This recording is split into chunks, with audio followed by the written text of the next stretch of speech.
This is my first time at Descanso Gardens in Los Angeles, and I came here at night for a very special Christmas installation that's not really that Christmassy.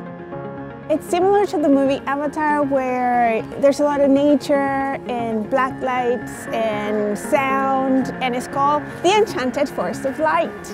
So I'm expected to see some water and some sound installations, and I can wait to explore the garden.